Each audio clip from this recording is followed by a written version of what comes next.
जय हिंद दोस्तों, कैसे हैं आप सब। क्लास नाइन्थ के लिए मोशन लेके आया हूं। आज अपन पढ़ेंगे मोशन। देखो, फिजिक्स का पहला चैप्टर है क्लास नाइन्थ के लिए। तो इसके अंदर क्या क्या है, कैसे कैसे इसमें स्टडी करेंगे, सारी चीजें देखते हैं। देखो देखो फर्स्ट टॉपिक इसमें है, सबसे फर्स्ट अपने पास में रेस्ट। हालांकि मोशन की भी बात करेंगे। तो रेस्ट का मीनिंग क्या होता है और मोशन का मीनिंग क्या होता है। रेस्ट का मीनिंग होता है अगर कोई बॉडी अपनी पोजीशन को चेंज नहीं करती विथ रेस्पेक्ट टू टाइम। जैसे मैं यहां पे खड़ा हूं, तो मैं 2 मिनट में यहां पे हूं, 4 मिनट में भी यहां पे हूं, 6 मिनट में भी यहां पे हूं। मतलब अगर मैं अपनी पोजीशन को चेंज नहीं कर रहा हूं विथ रेस्पेक्ट टू टाइम, तो मैं रेस्ट में हूं। क्लियर, आगे बात समझ में। तो देखो, when any body does not change its position with respect to time,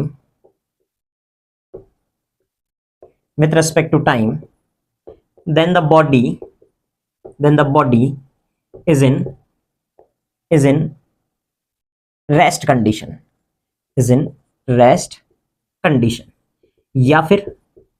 या फिर स्टेशनरी भी बोलते हैं इसको। क्या बोलते हैं? Stationary condition. ठीक है, स्टेशनरी कंडीशन भी बोलते हैं।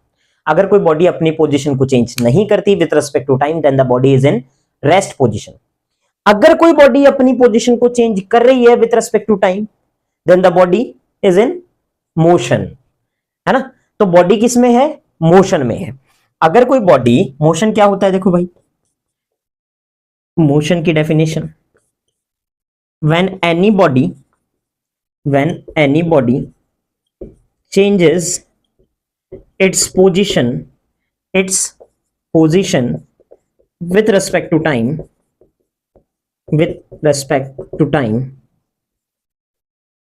then the body is said to be in motion। ठीक है, मोशन में है या फिर मूविंग कंडीशन में। अगर कोई बॉडी अपनी पोजीशन को चेंज कर रही है with respect to time, then the body is in motion. ठीक है, अगर बॉडी कोई चेंज कर रही है अपनी पोजीशन को विथ रेस्पेक्ट टू टाइम, तो बॉडी किस में है? मोशन में।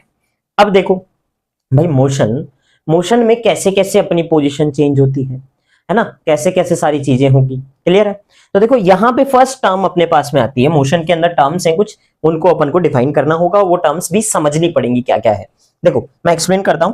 पहली टर्म आती है अपने पास में डिस्टेंस। अब ये डिस्टेंस क्या है? ठीक है, क्या ये डिस्टेंस है? अब डिस्टेंस क्या होती है?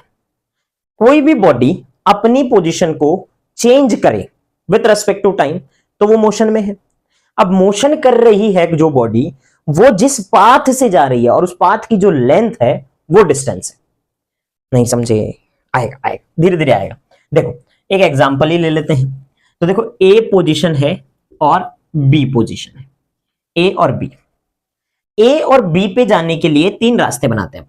एक रास्ता ये बनाया हमने, एक रास्ता हमने ऐसे ऐसे करके ये ऐसे करके ऐसे बना दिया, एक रास्ता घूम के यूं जा रहा है। ठीक है भाई, 3 रास्ते हो गए। ये पाथ 1 बोल देते हैं, ये पाथ 1 बोल देते हैं, इसको पाथ 2 बोल देते हैं, और इसको पाथ 3 बोल देते हैं। अब कैसे भी हो सकता है भाई, घूम के जा रहा है, कोई सीधा जा रहा है, कोई ऐसे ऐसे करके जा रहा है। ठीक है, तो ए से बी पे जाने के लिए 3 रास्ते हैं। ठीक है, अब देखो पाथ 1 की जो डिस्टेंस मान लेते हैं अपन, पाथ 1 की जो लेंथ मान लेते हैं, वो क्या है अपने पास में? मान लेते हैं कि ये 5 किलोमीटर है ना। पाथ सेकंड की डिस्टेंस मान लेते हैं कि ये 2 किलोमीटर है, और पाथ 3 की ये डिस्टेंस अराउंड 6 किलोमीटर है। मान लिया, कंसीडरेशन करिए। ठीक है, अब ए से बी पे जाने के अंदर अगर मैं पाथ 1 से जा रहा हूं, तो उसकी लेंथ कितनी है? 5 किलोमीटर। तो मेरी डिस्टेंस कितनी होगी? 5 किलोमीटर। क्लियर। अगर मैं पाथ 2 से जा रहा हूं, तो उसकी लेंथ कितनी है? 2 किलोमीटर। तो मेरी डिस्टेंस भी कितनी होगी? 2 किलोमीटर होगी। अगर मैं पाथ 3 से जा रहा हूं, तो उसकी लेंथ कितनी है? 6 किलोमीटर। तो मेरी डिस्टेंस भी कितनी होगी? 6 किलोमीटर। तो डिस्टेंस क्या है? डिस्टेंस क्या है समझो, डिस्टेंस है पाथ लेंथ। डिस्टेंस क्या है? Path length. It is the actual path length covered by the body किसी भी बॉडी के थ्रू जो एक्चुअल पाथ लेंथ कवर करी गई है वो क्या है? डिस्टेंस है। Actual path length covered by the body is called distance. उसे क्या बोलते हैं अपन? डिस्टेंस बोलते हैं। क्लियर? तो मतलब अगर पाथ 1 से गए तो पाथ 1 के थ्रू क्या होगा भाई? पाथ 1 के थ्रू डिस्टेंस कितनी होगी? पाथ 1 के थ्रू डिस्टेंस होगी कितने किलोमीटर? 5 किलोमीटर। पाथ 2 के थ्रू, पाथ 2 के थ्रू डिस्टेंस होगी हमारे पास में, वो होगी 2 किलोमीटर। और पाथ 3 के थ्रू डिस्टेंस होगी हमारे पास में, वो होगी 6 किलोमीटर। क्लियर है? पाथ 1, पाथ 2, पाथ 3 तीनों के लिए डिस्टेंस कितनी है? अलग अलग है। 5 किलोमीटर 1 के लिए, 2 के लिए 2 किलोमीटर और 3 के लिए 6 किलोमीटर। क्लियर? दिख तो रहा है क्या? एक बार देख ले। दिख रहा है, ठीक है, दिख रहा है। आया समझ में? अब डिस्टेंस क्या है? डिस्टेंस की SI unit, it's SI unit, it's SI unit, इसकी SI unit is metre. Distance की एसआई यूनिट क्या होती है? मीटर होती है। मतलब इसको किलोमीटर में मेजर नहीं करते। स्टैंडर्ड यूनिट क्या है इसकी? मीटर है। स्टैंडर्ड यूनिट क्या है इसकी? मीटर है। फिर देखो ये कैसी क्वांटिटी है? It is scalar quantity. अब ये क्या बीमारी आ गई सर? यही तो समझ में नहीं आया कि ये स्केलर क्वांटिटी क्या बीमारी है। तो इस बीमारी को समझने के लिए चीजों को समझो। देखो दो तरीके की क्वांटिटी होती है, स्केलर और वेक्टर। दो तरीके की क्वांटिटी होती है, स्केलर और वेक्टर। अब स्केलर क्वांटिटी कौन सी होती है और वेक्टर क्वांटिटी कौन सी होती है? तो पहले अपन स्केलर पे हैं तो स्केलर की डेफिनेशन समझ लेते हैं। ऐसी क्वांटिटी, ऐसी फिजिकल क्वांटिटी कोई सी भी हो सकती है, जरूरी नहीं है डिस्टेंस ही होगी, और भी बहुत सारी क्वांटिटीज है, टाइम भी है ना, बहुत सारी क्वांटिटी है, वर्क भी है, बहुत सारी ऐसी क्वांटिटी है जो स्केलर क्वांटिटी है। स्केलर क्वांटिटी क्या है? Those physical quantity which only have magnitude, इनके पास सिर्फ क्या होता है? Magnitude, but not have direction. Direction नहीं होती। मतलब ऐसी फिजिकल क्वांटिटी जिनके पास सिर्फ क्या हो? मैग्नीट्यूड हो, डायरेक्शन नहीं हो। मैग्नीट्यूड का मतलब, मैग्नीट्यूड जैसे ये देखो यहां पे 5 किलोमीटर, तो 5 क्या है? मैग्नीट्यूड। 2 क्या है? मैग्नीट्यूड। 6 क्या है? मैग्नीट्यूड है। अगर 5 किलोमीटर इन ईस्ट बोल देता, 5 किलोमीटर इन ईस्ट मतलब उसके पास में डायरेक्शन भी आ गई। 2 किलोमीटर इन वेस्ट, है ना, 6 किलोमीटर इन साउथ, तो मतलब अगर डायरेक्शन दे दी है तो वो कैसी क्वांटिटी होगी? वेक्टर क्वांटिटी होगी। इनके पास डायरेक्शन नहीं होती, है ना। डिस्टेंस के पास में कोई डायरेक्शन नहीं होती। डिस्टेंस सिर्फ क्वांटिटी के अंदर क्या लेके चलता है? मैग्नीट्यूड लेके चलता है। उसके पास खाली क्या होता है? मैग्नीट्यूड। जो भी न्यूमेरिकल वैल्यू होती है किसी भी फिजिकल क्वांटिटी के अंदर, वो उसका क्या होता है? मैग्नीट्यूड होता है। जो भी न्यूमेरिकल वैल्यू है जैसे 2, 5, 6, 8, 10, 12, 15, 20, ये सारे क्या है? उसके मैग्नीट्यूड है। क्लियर है? Numerical value consist magnitude. ठीक है भाई। अब देखो इसके पास में क्या है? मैग्नीट्यूड है, डायरेक्शन नहीं है, तो ये कैसी क्वांटिटी होगी? Scalar quantity. क्लियर है? इसी के पैरेलल में एक और क्वांटिटी चलती है, डिस्प्लेसमेंट। अब ये डिस्प्लेसमेंट क्या है? डिस्प्लेसमेंट, अब ये डिस्प्लेसमेंट क्या है इसको भी समझो। इनिशियल, जहां से स्टार्ट करा उसको तो इनिशियल बोलते हैं, और जहां पे खत्म करा उसको बोलते हैं फाइनल। जहां से स्टार्ट करते हैं उसको क्या बोलते हैं? इनिशियल पोजीशन, और जहां पे खत्म करते हैं उसको क्या बोलते हैं? Final position. तो मतलब यहां पे ए अपना क्या है? इनिशियल पोजीशन है, और बी क्या है? फाइनल पोजीशन है। ठीक है? तो डिस्प्लेसमेंट क्या होती है? इनिशियल और फाइनल के बीच में शॉर्टेस्ट डिस्टेंस। इनिशियल और फाइनल के बीच में शॉर्टेस्ट डिस्टेंस, ये क्या है? It is the shortest distance between initial and final position. Initial और फाइनल पोजीशन के बीच में जो शॉर्टेस्ट डिस्टेंस है उसको क्या बोलते हैं? डिस्प्लेसमेंट बोलते हैं। उसको क्या बोलते हैं अपन? डिस्प्लेसमेंट बोलते हैं। क्लियर है? Shortest distance between initial and final position. Clear? आ गया समझ में? ठीक है। तो देखो अगर मैं पाथ 1 से जाता हूं तो displacement from 3 paths, path 1, path 2 path 3, तीनों से ही देखते हैं।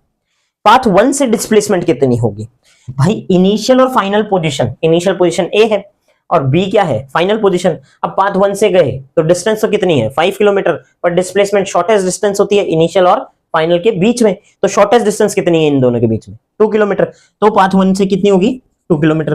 पाथ 2 से भी 2 किलोमीटर ही होगी और पाथ 3 से भी 2 किलोमीटर ही होगी। क्यों होगी भाई? समझो समझो, अच्छे से समझना कि इनिशियल और फाइनल पोजीशन के बीच में जो सबसे छोटी डिस्टेंस होगी उसको क्या बोलेंगे? डिस्प्लेसमेंट बोलेंगे। उसको क्या बोलेंगे? डिस्प्लेसमेंट बोलेंगे। तो डिस्प्लेसमेंट क्या है? It is the shortest distance between initial and final position. Initial और फाइनल पोजीशन के बीच में शॉर्टेस्ट डिस्टेंस, सबसे कम डिस्टेंस जो है। क्लियर है? अच्छा, मैं यहीं पे डिस्टेंस की बात करूं तो यहीं पे डिस्टेंस, पाथ 1 के अंदर डिस्टेंस कितनी है? 5 किलोमीटर। पार्ट 2 के अंदर 2 किलोमीटर। पार्ट 3 के अंदर 6 किलोमीटर। मतलब डिस्टेंस जो है वो शॉर्टेस्ट डिस्टेंस नहीं है ना? डिस्टेंस जो है पाथ लेंथ है, वो किस पे डिपेंड करती है? पाथ के ऊपर डिपेंड करती है। डिस्टेंस डिपेंड करती है पाथ पे, डिस्प्लेसमेंट डिपेंड नहीं करती पाथ पे। तो डिस्प्लेसमेंट के बारे में एक और पॉइंट देखो। डिस्प्लेसमेंट क्या है? It does not depend on path. Path पे डिपेंड नहीं करती। इसकी SI unit, it's SI unit is metre. इसकी एसआई यूनिट भी मीटर ही होती है। ठीक है? कैसी क्वांटिटी है? It is vector quantity. कैसी क्वांटिटी है बेटा? वेक्टर क्वांटिटी है। कैसी क्वांटिटी है? Vector quantity. ऐसी क्वांटिटी जिसके पास में मैग्नीट्यूड भी हो और डायरेक्शन भी हो, ऐसी physical quantity, those physical quantity which have both दोनों ही चीजें, कौन कौन सी? which have both magnitude as well as direction। भाई डायरेक्शन भी हो और मैग्नीट्यूड भी हो, दोनों ही चीजें होगी तो कैसी क्वांटिटी होगी? Vector quantity. डिस्टेंस कैसी क्वांटिटी है? Scalar quantity. डिस्प्लेसमेंट कैसी क्वांटिटी है? वेक्टर क्वांटिटी है। क्लियर है? आया समझ में? आया क्या? ठीक है। एक और चीज देखो, डिस्प्लेसमेंट, नोट पॉइंट करके लिख लेना, नोट पॉइंट। डिस्प्लेसमेंट 0 भी हो सकती है। अगर हम जहां से चले और घूम के वापस यहीं पे आ गए तो हमारी इनिशियल और फाइनल पोजीशन सेम हो जाएगी। सेम हो जाएगी तो दोनों के बीच में डिस्टेंस क्या हो जाएगी? 0। शॉर्टेस्ट डिस्टेंस क्या हो जाएगी दोनों के बीच में? 0। तो डिस्प्लेसमेंट 0 भी हो सकती है, डिस्प्लेसमेंट नेगेटिव भी हो सकती है, डिस्प्लेसमेंट नेगेटिव भी हो सकती है और डिस्प्लेसमेंट पॉजिटिव भी हो सकती है। तो डिस्प्लेसमेंट कैन बी 0, नेगेटिव और पॉजिटिव, तीनों ही चीजें हो सकती है। सर 0 ऐसे होगी बेटा, अगर ए की पोजीशन पे चले, जैसे मान लो ए पॉइंट है, ए से बी पे गए, ठीक है? ए से बी पे गए और बी से वापस ए पे आ गए तो 0 हो जाएगी आपकी क्या? डिस्प्लेसमेंट। पर डिस्टेंस कितनी हो जाएगी? जैसे मान लो इसके बीच में 2 किलोमीटर की डिस्टेंस है, तो डिस्टेंस कितनी हो जाएगी? ए टू ए में डिस्प्लेसमेंट तो होगी 0, ठीक है? और डिस्टेंस होगी 4 किलोमीटर। डिस्टेंस होगी 4 किलोमीटर। कि भाई 2 किलोमीटर गए, 2 किलोमीटर आए भी तो हैं, 2 किलोमीटर गए हैं, 2 किलोमीटर आए भी तो हैं। ठीक है। अच्छा, इस साइड वाला पॉजिटिव तो इस साइड वाला नेगेटिव, कैसे? सर समझ में नहीं आया, वापस। मानो कि भाई यहां से हम गए यहां पे और फिर इधर भी आए तो हमारी डिस्प्लेसमेंट 0 आ रही है। 0 कैसे? +2 और इधर आने वाला -2, +2 -2 0। डिस्टेंस में +2 मतलब डिस्टेंस तो हमेशा पॉजिटिव ही होगी, डिस्टेंस तो हमेशा पॉजिटिव ही होगी। डिस्प्लेसमेंट पॉजिटिव है, अगर उल्टा चल रहे हैं तो नेगेटिव भी, ठीक है? पॉजिटिव तो है ही पर नेगेटिव भी है। ए से बी में डिस्प्लेसमेंट और डिस्टेंस दोनों बराबर होंगी, ए से बी में डिस्टेंस और डिस्प्लेसमेंट दोनों बराबर होंगी, ठीक है? तो एक चीज याद रखना कि 0 भी हो सकती है, नेगेटिव भी हो सकती है और पॉजिटिव भी हो सकती है। क्लियर है भाई? ए से बी गए तो डिस्टेंस पॉजिटिव आएगी, डिस्प्लेसमेंट भी पॉजिटिव आएगी। ए से ए आए तो डिस्टेंस पॉजिटिव, डिस्प्लेसमेंट 0। और 0 कैसे हुआ कि +2 और आने वाला -2, नेगेटिव था ना भाई, नेगेटिव हुआ तभी तो काम हुआ, नेगेटिव था तब ही क्या हुआ, +2 -2 0 हुए। क्लियर है, ए से ए में 0 हो जाती है। आगे बात समझ में, ठीक है। उतार लो इसको फटाफट, एक बार फटाफट से उतारो, मिटाने का जुगाड़ भी करते हैं, ठीक है। आ गया, उतार लिया, ठीक है, हो गया। ओ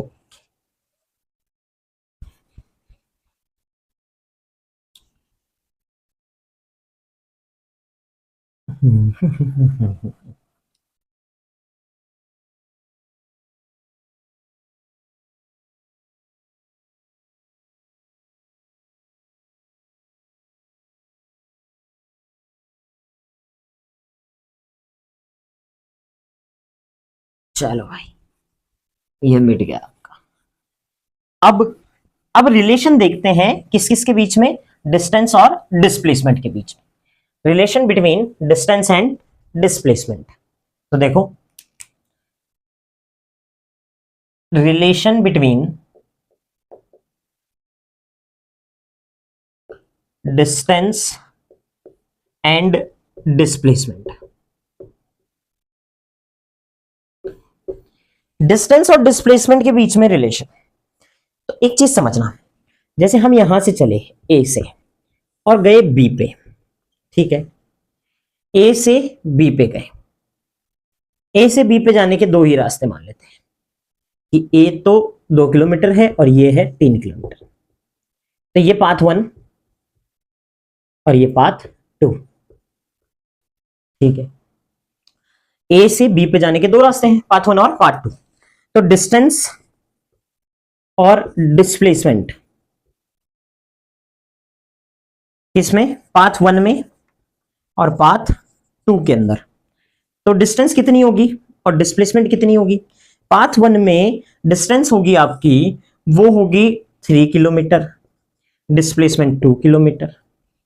पाथ 2 में 2 किलोमीटर और डिस्प्लेसमेंट भी 2 किलोमीटर। क्लियर, मतलब डिस्प्लेसमेंट देखो, या तो डिस्टेंस के बराबर आती है या डिस्टेंस से छोटी आती है। Displacement is always less than और इक्वल टू द डिस्टेंस, या फिर distance is always greater than और इक्वल टू डिस्प्लेसमेंट, ठीक है। डिस्टेंस जो है वो हमेशा डिस्प्लेसमेंट से या तो बड़ी होती है या फिर उसके बराबर होती है। क्लियर, समझ में आया, डिस्टेंस जो है डिस्प्लेसमेंट से या तो बड़ी होगी या फिर बराबर होगी। क्लियर है, आया समझ में। अब देखो आगे, अब अगर हम बात करें मोशन की, तो मोशन दो तरीके के होते हैं, types of motion, types of motion. अब मोशन दो तरीके के हैं, कौन कौन से, यूनिफॉर्म मोशन, यूनिफॉर्म मोशन और non uniform motion, non uniform motion. अब इसका मीनिंग क्या है ये भी समझा देता हूं। देखो, अगर बोला यूनिफॉर्म मोशन है तो सेम डिस्टेंस कवर हो रही है सेम टाइम इंटरवल में। जैसे मैं बाइक चला रहा हूं, मैंने क्या करा, मैंने पहले गियर लगाए, एक्सेलरेटर स्टार्ट करी, गियर लगाए, ठीक है, एक्सेलरेटर दिया, तो फिर क्या हुआ, फिर मैंने कवर करी डिस्टेंस, मान लिया कि 1 घंटे में मैं 25 किलोमीटर चला, 1 घंटे में मैं 25 किलोमीटर चला, अगले 1 घंटे में मैं वापस 25 किलोमीटर चला, उसके अगले 1 घंटे में मैं वापस 25 किलोमीटर, मतलब same distance cover in same time interval. अगर सेम डिस्टेंस कवर होती है in same time interval, then the motion is uniform motion. तो उस टाइम पे मोशन कैसा होगा, यूनिफॉर्म मोशन होगा। अगर सेम डिस्टेंस कवर नहीं हो, डिफरेंट डिफरेंट डिस्टेंस कवर हो इन सेम टाइम इंटरवल, मतलब मैंने बोला 1 घंटे में पहले मैं चला कितने किलोमीटर, 15 किलोमीटर, उसके अगले 1 घंटे में चला मैं 30 किलोमीटर, उसके आगे वाले घंटे में चला मैं 50 किलोमीटर, ठीक है। तो डिफरेंट डिफरेंट डिस्टेंस हो गई इन सेम टाइम इंटरवल, तो नॉन यूनिफॉर्म मोशन। या फिर ऐसे समझ लो, जैसे मैं गाड़ी स्टार्ट करी, 10 मिनट के बाद में मैंने गाड़ी एक्सेलरेट करी, 80 की स्पीड पे चल रहा हूं, ठीक है, मैंने डिस्टेंस कवर करी है। फिर उसके बाद मैंने क्या करा, ब्रेकर आया तो मैंने ब्रेक दबाया, मैंने डिस्टेंस कम कर दी है। मतलब टाइम इंटरवल तो चल ही रहा है, उस टाइम में मैं कई बार ज्यादा डिस्टेंस कवर कर रहा हूं, कई बार कम डिस्टेंस कवर कर रहा हूं, क्योंकि स्पीड मेरी वेरिएबल है, ठीक है। अभी स्पीड के बारे में बात करेंगे। तो देखो क्या है यूनिफॉर्म मोशन, क्या होता है, when any object when any object covers same distance in same time interval then the motion of body is uniform. ठीक है, मोशन कैसा होगा? यूनिफॉर्म होगा. Then the motion of body is, then the motion of object लिख लो. लो भाई, object is uniform. ठीक है. If any object covers unequal distance in equal interval of time, then the motion of a body is non-uniform motion. Then the motion of a body is non-uniform motion. If any object covers unequal distance in equal interval of time, अगर कोई भी object अलग अलग distance cover कर रहा है same time interval में, तो मोशन कैसा होगा? Non uniform motion. अगर कोई ऑब्जेक्ट सेम डिस्टेंस कवर कर रहा है इन सेम टाइम इंटरवल, तो मोशन कैसा होगा? Uniform motion. क्लियर है? कैसा मोशन होगा? Uniform motion. अच्छा, मैं एक ग्राफ भी बना के देखता हूं. देखो, जैसे ये डिस्टेंस ले लेते हैं इधर, है ना, और इधर ले लेते हैं टाइम. तो डिस्टेंस टाइम कर रही है. Distance is in metres and time is in second. अगर कोई बॉडी, मैंने बोला कि 2 सेकंड में 2 मीटर चली, फिर अगले 2 सेकंड में 2 मीटर और चली, फिर अगले 2 सेकंड में 2 मीटर और चली, मतलब ये 2 मीटर, 4 मीटर, 6 मीटर, ये 2 सेकंड, 4 सेकंड, 6 सेकंड. ठीक है. Same distance cover in same interval of time, same distance cover in same interval of time, then the body is in uniform motion. अगर कोई बॉडी अनइक्वल डिस्टेंस कवर करती है, तो unequal distance cover करती है, तो देखो यहां पे पहले ये चली है 2 मीटर 2 सेकंड में, फिर ये चली है अगले 2 सेकंड में, अगले 2 सेकंड में, 4 सेकंड में, मतलब कितने मीटर चली है? ये चल गई मान लो 6 मीटर. फिर अगले 2 सेकंड में ये चल गई 12 मीटर. ठीक है. ठीक है. यहां से यहां में डिस्टेंस कितना है? 4 मीटर का. यहां पे गैप कितना है? 6 मीटर का. तो यहां पे ये 6 सेकंड, मतलब क्या हो रहा है? इधर भी डिस्टेंस है आपके पास में मीटर के अंदर, और इधर टाइम है सेकंड्स के अंदर. तो क्या हो रहा है? अनइक्वल डिस्टेंस कवर हो रही है in equal interval of time. Unequal distance cover in equal interval of time. ठीक है. देखो क्या हुआ, यहां पे 2 मीटर चलिए 2 सेकंड में, फिर 6 मीटर चलिए, मतलब 4 मीटर का गैप आया कितने सेकंड में? अगले 2 सेकंड में. फिर 6 मीटर का गैप आया अगले 2 सेकंड में, मतलब unequal distances covered in equal interval of time. तो इस टाइप का मोशन कौन सा होगा? Non uniform motion. और इस टाइप का मोशन कौन सा होगा? Uniform motion. इक्वल टाइम के अंदर इक्वल डिस्टेंस कवर हुई है. ठीक है. इक्वल टाइम के अंदर इक्वल डिस्टेंस कवर हुई है. क्लियर है? उतारो फटाफट, देखो.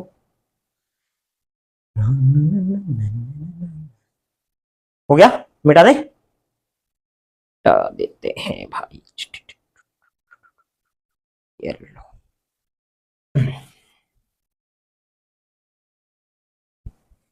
डिस्टेंस और डिस्प्लेसमेंट में आ गया फर्क है, रिलेशन समझ में आ गया कैसे कैसे क्या होता है. यूनिफॉर्म नॉन यूनिफॉर्म मोशन समझ में आ गया. अब अपन बात करेंगे स्पीड की. ठीक है. स्पीड की बात करेंगे, फिर वेलोसिटी, देन एक्सेलरेशन.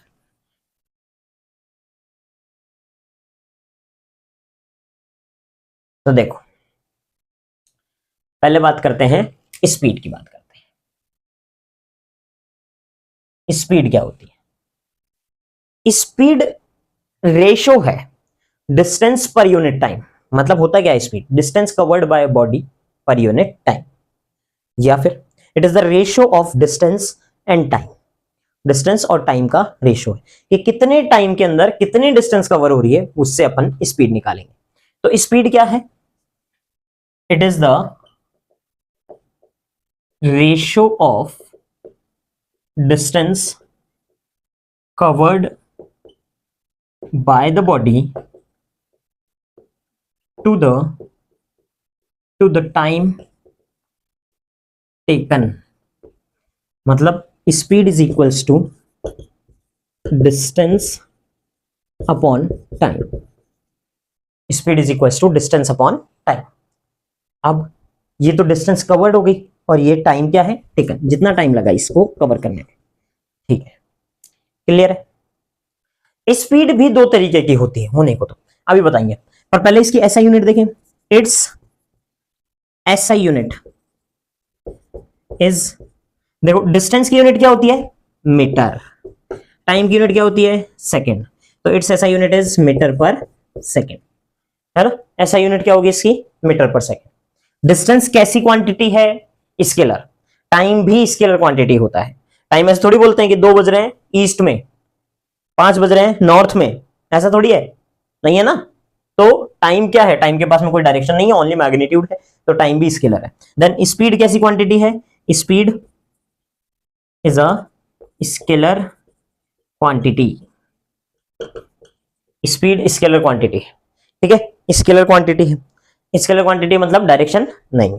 चलो, स्पीड जो है, स्पीड उसके दो पार्ट होते हैं भाई, स्पीड के दो पार्ट होते हैं, ठीक है। अभी बताते हैं कौन कौन सा, एवरेज स्पीड, एवरेज स्पीड और इंस्टेंटेनियस स्पीड, इंस्टेंटेनियस स्पीड, ठीक है। इंस्टेंटेनियस स्पीड क्या होती है और एवरेज स्पीड क्या होती है। इंस्टेंटेनियस स्पीड तो किसी एक पर्टिकुलर जगह पे स्पीड, इंस्टेंटेनियस स्पीड तो क्या होती है, किसी एक पर्टिकुलर जगह के ऊपर स्पीड। और एवरेज स्पीड क्या होती है, टोटल जर्नी की स्पीड। अब अभी समझ में नहीं आया होगा, जैसे मान लो मैं एक जगह से दूसरी जगह जा रहा हूं, इंडिया के अंदर कहीं एक जगह से मैं दूसरी जगह पे जा रहा हूं, तो एक जगह से दूसरी जगह जाने में मैंने कहीं पे एक्सेलरेट भी किया होगा, मतलब कहीं पे मेरी स्पीड तेज भी रही होगी, कहीं पे कम भी रही होगी। जैसे मैं मान लो जयपुर से दिल्ली जा रहा हूं, ठीक है।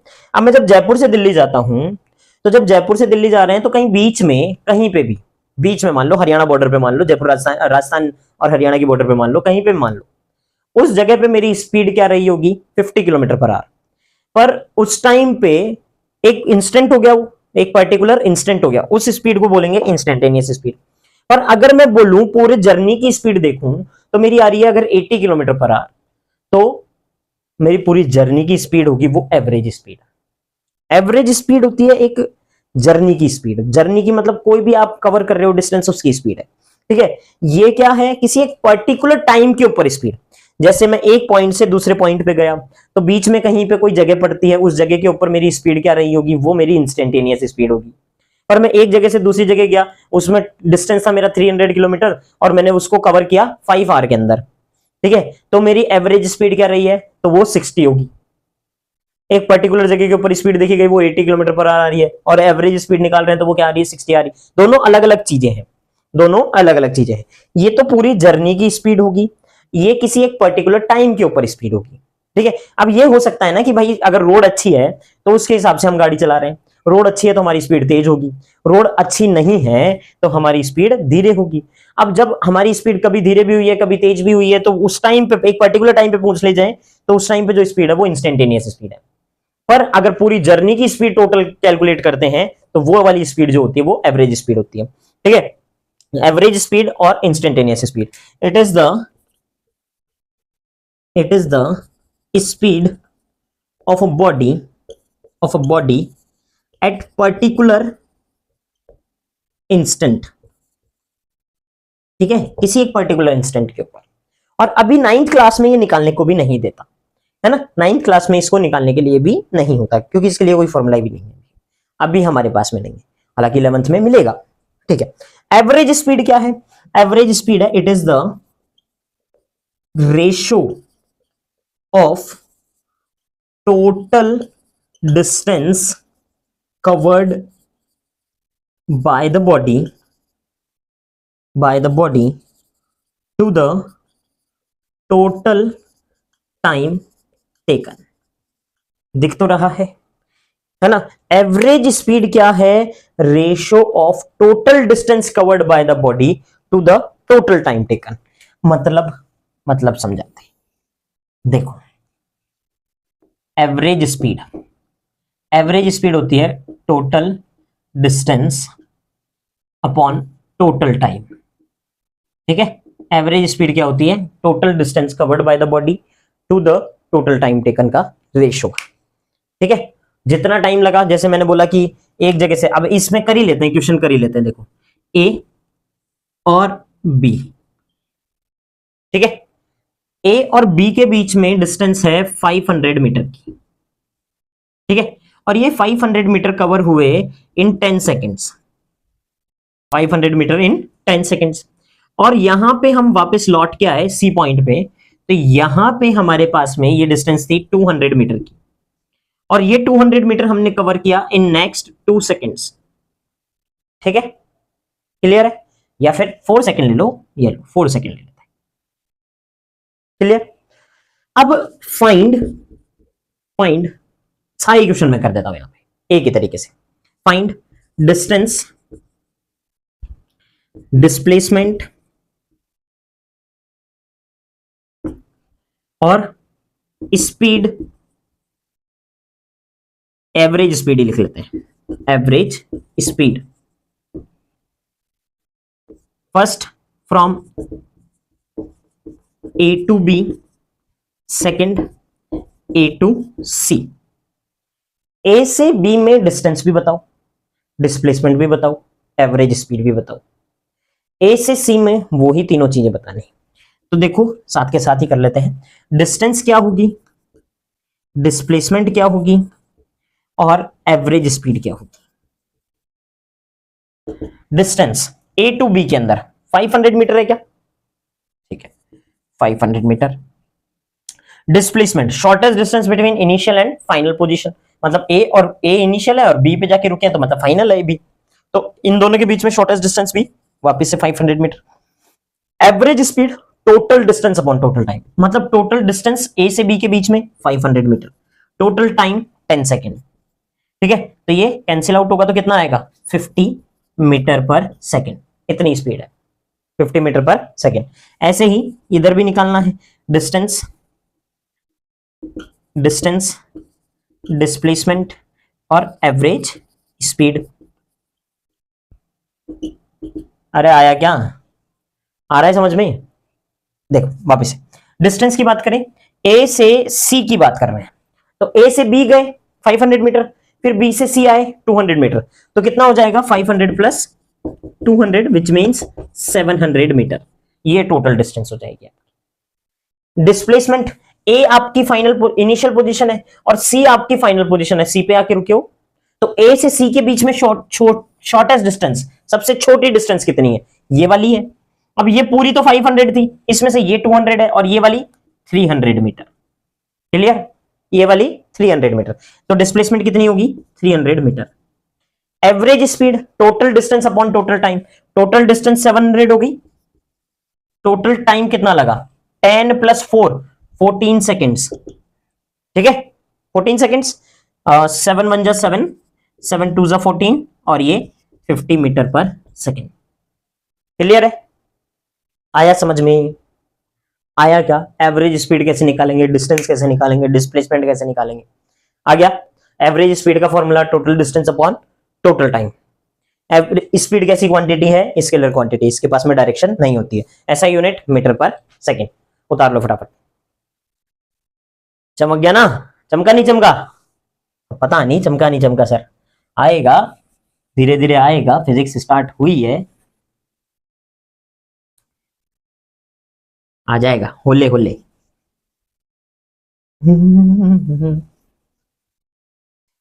बहती हवा साथ उड़ती पतंग साथ,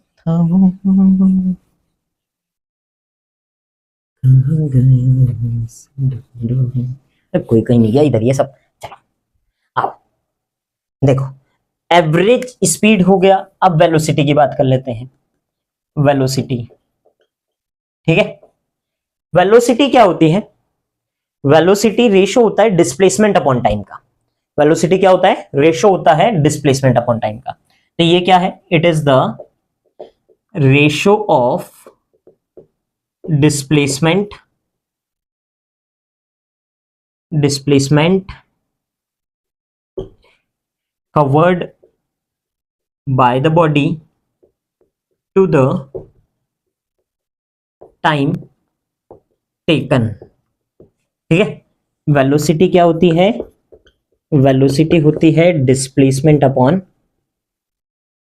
टाइम। ठीक है, इसकी SI unit, it's SI unit is metre per second, क्योंकि डिस्प्लेसमेंट की यूनिट क्या होती है? मीटर। कैसी क्वांटिटी है डिस्प्लेसमेंट? कैसी क्वांटिटी है? वेक्टर क्वांटिटी है, तो इट इज वेक्टर क्वांटिटी। कैसी क्वांटिटी है ये? वेक्टर क्वांटिटी है। आगे यहां तक समझ में? वेक्टर क्वांटिटी है, डिस्प्लेसमेंट अपॉन टाइम का रेशियो होता है, ऐसा यूनिट मीटर पर सेकेंड है जैसी स्पीड की थी। ठीक है, अब देखो आगे, इसके पास में भी एवरेज क्या होती है? वेलोसिटी होती है। पर एवरेज वेलोसिटी को समझने से पहले इसमें दो टर्म और होती है। कौन कौन सी? इनिशियल वेलोसिटी और फाइनल वेलोसिटी। इनिशियल वेलोसिटी और फाइनल वेलोसिटी। इनिशियल वेलोसिटी और बेटा फाइनल वेलोसिटी। फाइनल वेलोसिटी, इन दोनों के बारे में जानते हैं। Initial velocity, it is the starting velocity of any object. किसी भी ऑब्जेक्ट की स्टार्टिंग वेलोसिटी, वो क्या होती है? Initial velocity. या फिर अपन जहां से देख रहे हैं उस ऑब्जेक्ट को, वो वाली वेलोसिटी होगी उसके लिए इनिशियल वेलोसिटी। और इट इज द एंडिंग, हाँ, ending velocity of any object. किसी भी ऑब्जेक्ट की एंडिंग वेलोसिटी, मतलब जहां पे वो खत्म कर रहा है तो उस टाइम पे कितनी वेलोसिटी रहेगी। ठीक है, इनिशियल वेलोसिटी को रिप्रेजेंट करते हैं बेटा u से, और फाइनल वेलोसिटी को रिप्रेजेंट करते हैं v से। एवरेज वेलोसिटी का फॉर्मूले जो होते हैं वो दो आते हैं, देखो कैसे। एवरेज वेलोसिटी, एवरेज वेलोसिटी के दो फॉर्मूले कौन कौन से हैं? पहला फॉर्मूला है total displacement divide by total time. Total displacement divide by total time. दूसरा फॉर्मूला क्या है एवरेज वेलोसिटी का?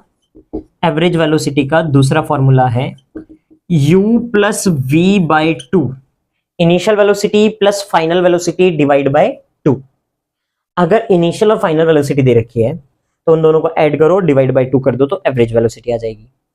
अगर ऐसा दे रखा है कि डिस्प्लेसमेंट और टाइम दे रखा है तो यहां से निकालेंगे, और यहां अगर इनिशियल और फाइनल वेलोसिटी दे रखी है तो यहां से निकालेंगे। तो ये दो फॉर्मूले हैं। ठीक है, एवरेज वेलोसिटी के। ऐसा यूनिट वही मीटर पर सेकेंड। क्लियर है? आ गया समझ में? ऐसा यूनिट मीटर पर सेकेंड ही रहेगी। आ गया? पक्की बात? उतारो।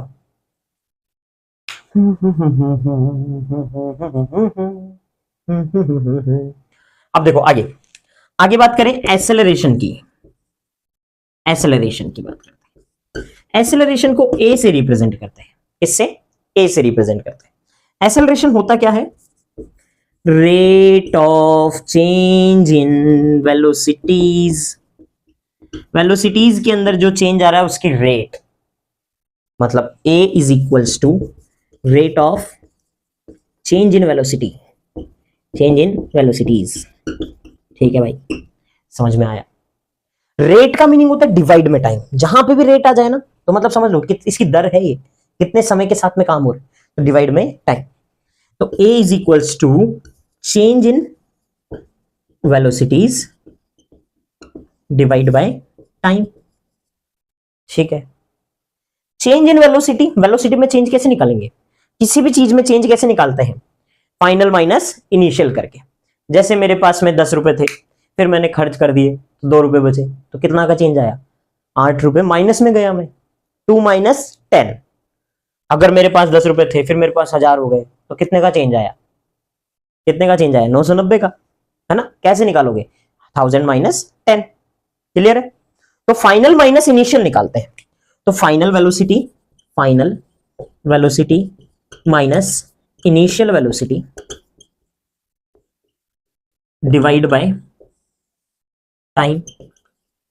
तो a आएगा, और a is equal to v minus u upon t, ये फॉर्मूला आएगा। फाइनल वेलोसिटी v होती है, इनिशियल वेलोसिटी u होती है, तो v minus u upon t, ये फॉर्मूला आएगा। क्लियर है? अच्छा, SI unit, it's SI unit metre per second square. इसकी मीटर पर सेकेंड आएगी, डिवाइड बाय एक और सेकेंड है, तो मीटर पर सेकेंड स्क्वायर हो जाएगी। क्लियर है? कैसी क्वांटिटी है? It is vector quantity, it is vector quantity, vector quantity है। ठीक है, कैसी क्वांटिटी है? वेक्टर क्वांटिटी है। आ गया समझ में? उतारो। एक्सेलरेशन देखो, शुरू से देखते हैं। मोशन क्या है? मोशन, अगर कोई बॉडी अपनी पोजीशन को चेंज कर रही है विद रेस्पेक्ट टू टाइम, तो वो बॉडी मोशन में होगी, रेस्ट में। अगर कोई बॉडी अपनी पोजीशन चेंज नहीं कर रही है विद रेस्पेक्ट टू टाइम, तो वो रेस्ट में होगी। फिर distance, actual path length, displacement, shortest distance between initial and final position, दोनों की SI यूनिट मीटर ही होती है। स्केलर क्वांटिटी होती है डिस्टेंस, और वेक्टर क्वांटिटी होती है डिस्प्लेसमेंट। स्पीड की बात करूं, डिस्टेंस बाय टाइम का रेशो है, और वेलोसिटी की बात करूं, डिस्प्लेसमेंट बाय टाइम का रेशो है। स्पीड स्केलर क्वांटिटी है, वेलोसिटी वेक्टर क्वांटिटी। स्पीड के अंदर अपन average speed total distance upon total time करके निकालते हैं। एवरेज वेलोसिटी के दो फॉर्मूले हैं, total displacement upon total time, या फिर u plus v by 2, where u and v क्या है? Initial velocity and final velocity. Clear? Acceleration क्या होता है? Rate of change in velocity, मतलब a is equal to v minus u upon t. SI unit metre per second square. कैसी quantity है? Vector quantity है। Clear है? आगे समझ में? देख लो फटाफट। ठीक है, आज के लिए इतना ही। जय हिंद, जय भारत।